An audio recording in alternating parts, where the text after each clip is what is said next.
Hello. Today is the last Wednesday of the month. Sorry, of the year. Yeah, of the month and the year, right?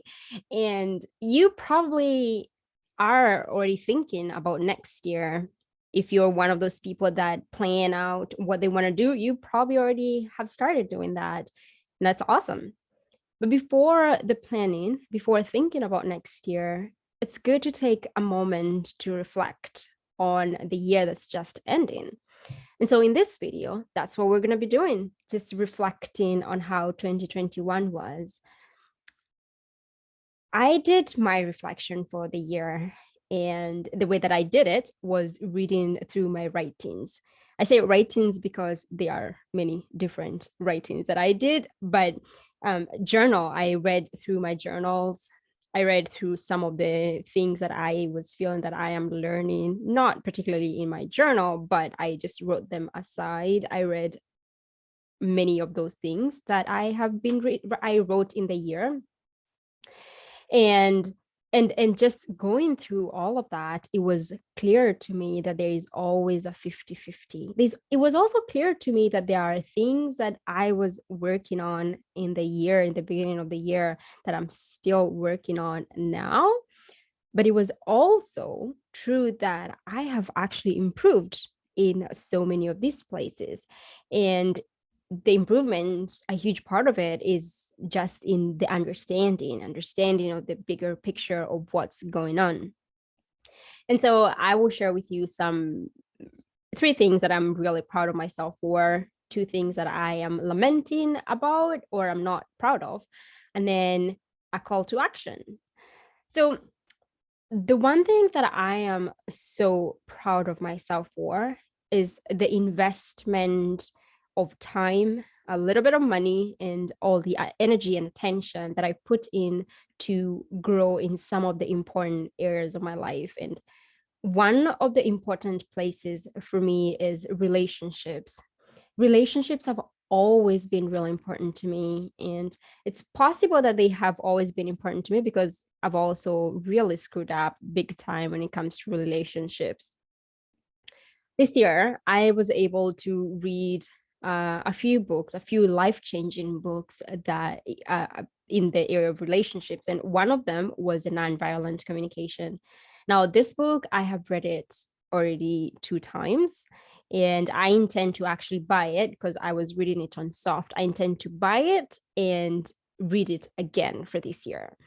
The whole goal of the nonviolent communication is to teach us the how to communicate and connect with people, and also even with ourselves, from a compassionate place. Connecting with people from a needs base and not when looking at people as that they are communicating needs, and that is when they communicate these needs in a good way, and when they communicate these needs in an obnoxious or an annoying way, ultimately there is a need they're trying to communicate. And understanding that just brings so much perspective and so much compassion for ourselves and for other people. One great book that I am really grateful that I was able to read. Second book that I loved was The Dance of Anger. This book is written by a psychotherapist, and she's also a feminist. The great thing about this book is talking about how to use anger to better your relationships. And so she discusses that when we feel angry, it just means that there is something that's not right, something is being violated. And oftentimes, and especially for women, I think, and men as well, but she is addressing women here. And oftentimes we can verbalize our anger in a way that the other person does not hear us. So it could look like an emotional outburst, just yelling and sometimes even crying when we're talking. And all that's okay, but it's important to know the difference of what it is that you're doing.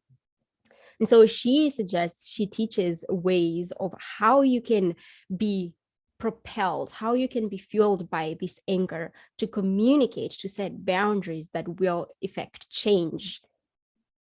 I hope the difference is understandable there, but it's an incredible book. And then, of course, the last one is the The Coaching Habit, which I just did a review on. You can check it out.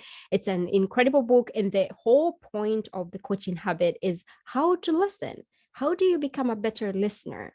And I think this is really important if you're going to be if you're going to be good with relationships. How do you become a better listener? And also, how do you ask questions that will help you understand, and not just you, but also help the other person understand more what's actually going on. Incredible 3 books that I am happy for. I did read others, but those were my top life-changing ones.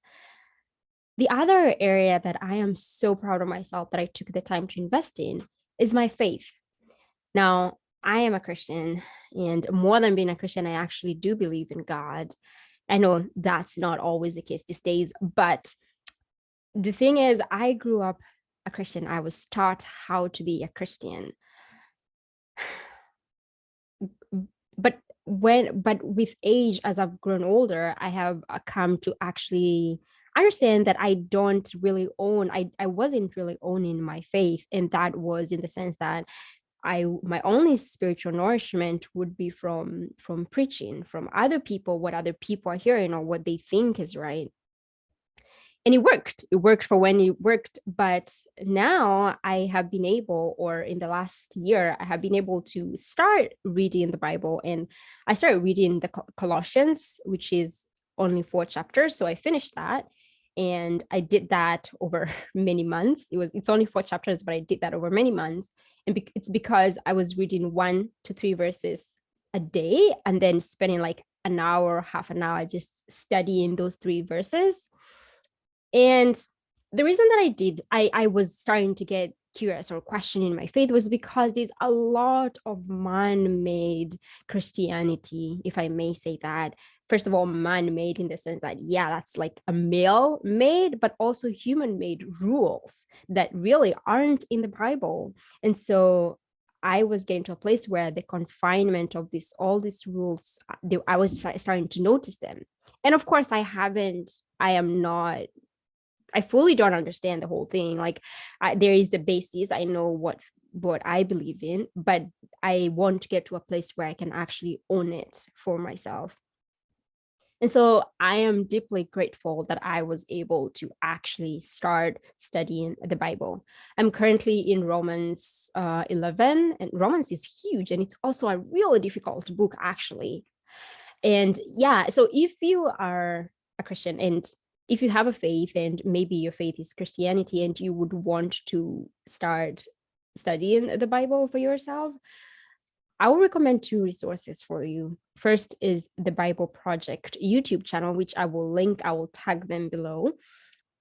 The way that they do it is they have these 6 to 7 minute animated videos that will give an overview of the book that you're reading. So say Colossians. And they'll be answering questions like, what is a cultural background, or what is the cultural times, what was going on in the culture of the people of Colossae that resulted to this book being written? What is the problem that we're trying to solve here? What is the flow? Where does it fit in the overall flow of the Bible? It's a great resource because it gives you an overview of the book before you can start reading it. And so it gives context, because again, reading the Bible without context is again very dangerous. So it's good to have context of what was going on. The other resource is the Bible Getaway App. You don't have to download it. You can just use it on the laptop or on your phone too. It's great because it gives you free multiple versions that you can read the same word in. It has different commentaries. It has different tools on just how do you read the Bible. And it has a narration of the Bible, the story of it's a great tool. Check it out. So yeah, take your sweet time, cross-reference across different versions, cross-reference across different commentaries, and then listen to what you are understanding. And that, I'm so proud of myself for that. I am. And I am excited to continue reading and knowing and owning my faith for myself even more. The third thing that I'm so proud of myself for is the times that I listened to my body and give it what it needed. Now, I'm so proud of myself because this is a huge improvement. This has not always been the case for me. Many times I didn't even think that I could question my body and just listen to what it's telling me and then offer it what it needed. So sometimes it needed just to go out to be in the fresh air. Sometimes it needed to be exercised, go for a run, or just sit out in nature, maybe in the park or just by the lake or whatever. Just sit outside and be outside. Other times it just needed to be nurtured, to be fed, and things like that. And I am so proud of myself. I'm so proud of myself because I took the time to journal, to listen to my heart and write what it was saying. I took the time to meditate. So proud of that. And especially on the times that it was difficult to do it. There are times that it was just a breeze, but other times it was, I'm doing it because I need it. It's so hard, but it's also really good for me. For those times, I really am proud of myself. I really am. Now, inevitably, there are things that are not so good. And I do have two things that I lament over. One of the things is the times that I knew better, but chose not to do better. And I'm not talking about being caught up in the moment. No, I'm actually talking about being very present and knowing that what I'm doing is against my values, is against what my boundaries. But because maybe I needed to fit in or to belong, false sense of belonging, because I had that emotional need, I let go of my boundaries. And for those times when I think about it, I'm so sad about it. I really am sad about it. And I want to get better at that. The other thing is the times that I did not listen to my body.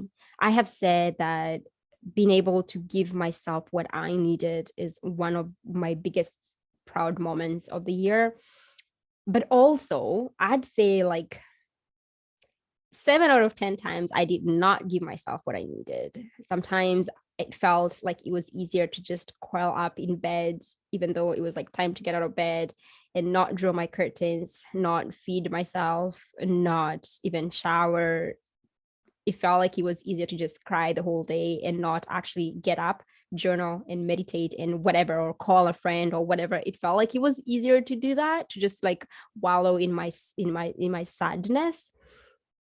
And I have so much compassion for myself because, in all honesty, I remember in those times thinking, I know what to do, but I don't think I have the strength to do it. I just don't have the strength to do it. And so I don't actually know how much of it is like hormonal and how much of it is a choice thing. Is like, you know what to do, just choosing not to do it. I don't know exactly, but here's what I know.